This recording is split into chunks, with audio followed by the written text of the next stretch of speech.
রাজ্য সরকারের স্বাধীনতা দিবসের অনুষ্ঠান রেড রোডে ৩৯ জন পড়ুয়া অসুস্থ। হাসপাতাল থেকে ফিরে মুখ্যমন্ত্রী মমতা বন্দ্যোপাধ্যায় ঘটনাকে লঘু করে দেখানোর চেষ্টা করছেন। আর সেই ঘটনায় রাজ্যের বিরোধী দলনেতা শুভেন্দু অধিকারী পরিষ্কার বললেন যে মমতা বন্দ্যোপাধ্যায় সব জেনেও বিপদের মুখে ঠেলে দিয়েছিল এই পড়ুয়া। শুনব।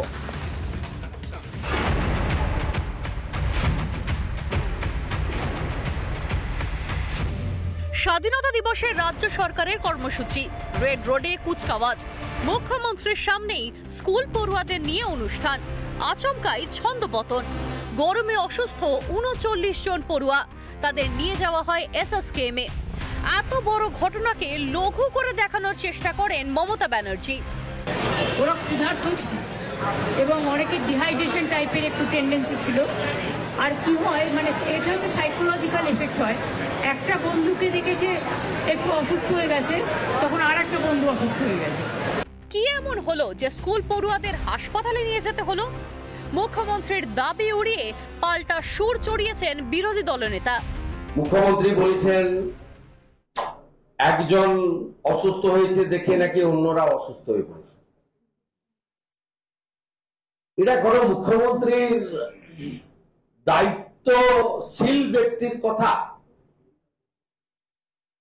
বলছেন ডায়েটিং করে সকালের খাবার খাইনি বলে এরকম হয়েছে। এটা কখনো কথা? সকাল থেকেই ঠাঠা রোদ, গরমের সঙ্গে দোসর আর্দ্রতা। এর জেরেই পড়ুয়ারা অসুস্থ হয়ে পড়ে বলে দাবি করেছেন শুভেন্দু অধিকারী। আরো যারা ছোট বাচ্চা তাদের তো আরো বেশি করে এই আবহাওয়াকে সহ্য করা তাদের পক্ষে সম্ভব নয়।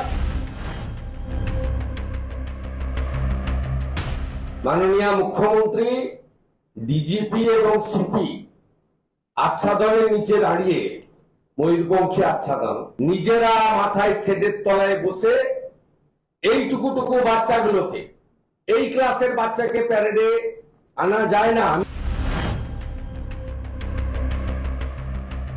আপনি আসবেন 9টা সাড়ে 9টায়, ডেকে এনেছেন এদের 6টা সাড়ে 6টা 7টায়। বাচ্চাগুলোকে ঘুমায়নি তো কালকে।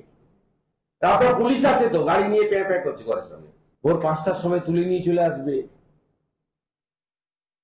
7টা থেকে এনে দাঁড় করিয়ে দিবেন। উনি আসবেন 9টার সময়, প্যারেড হবে 10টার সময়, বাড়ি যাবেন 11টার সময়।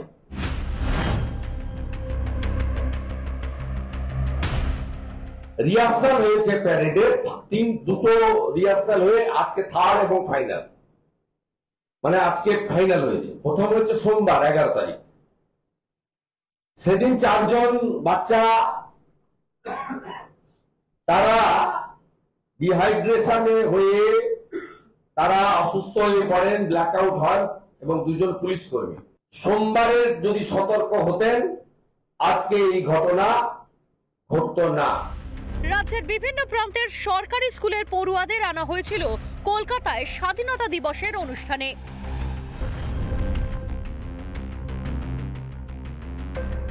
আপনি যে সত্যম রায়চৌধুরী, মিরাজ শাহ, হর্ষ নেওয়াটিয়াদের সব প্রাইভেট স্কুল দিচ্ছেন, তাদের কাউকে ডাকেননি কেন? তাহলে তাদের বাচ্চাদের রোজ লেগে যাবে নাকি ওইসব স্কুলে পড়া বাচ্চাদের? যেখানে জোর চলবে, ডিআইরা এআইরা লিস্ট করে দিবে, হেডমাস্টার বাধ্য করাবে, গার্ডিয়ানের হাতে থাকবে না যে স্কুল নির্দেশ দিয়েছে। পুলিশ গাড়ি নিয়ে গিয়ে ভোর 5টার সময় তুলে নিয়ে চলে আসবে। বরাবরই গুরু পাপকে লঘু করার চেষ্টা করেন মুখ্যমন্ত্রী মমতা ব্যানার্জি। কখনো বলেছেন ছোট্ট ঘটনা, কখনো আবার বলেছেন সাজানো ঘটনা। এক্ষেত্রে অবশ্য তেমন কিছু বলার সুযোগ পাননি। ওরা ক্ষুধার্ত ছিল এবং অনেকের ডিহাইড্রেশন টাইপের একটু টেন্ডেন্সি ছিল। আর কি হয়, মানে এটা হচ্ছে সাইকোলজিক্যাল এফেক্ট হয়। একটা বন্ধুকে দেখেছে একটু অসুস্থ হয়ে গেছে, তখন আর একটা বন্ধু অসুস্থ হয়ে গেছে। বাচ্চাদের মনস্তাত্ত্বিক সমস্যা বলে দায় ঠেলেছেন। কিন্তু মাননীয়া, একসঙ্গে কি ৩৯ জনের মনের ব্যামো হতে পারে? রিপাবলিক বাংলা। নানা ধরনের কন্টেন্ট দেখার জন্য লাইক করুন, শেয়ার করুন আমাদের ফেসবুক পেজ, সাবস্ক্রাইব করুন আমাদের ইউটিউব চ্যানেল। পাশাপাশি অন্যান্য ব্রেকিং নিউজের জন্য অবশ্যই চোখ রাখুন রিপাবলিক বাংলায়।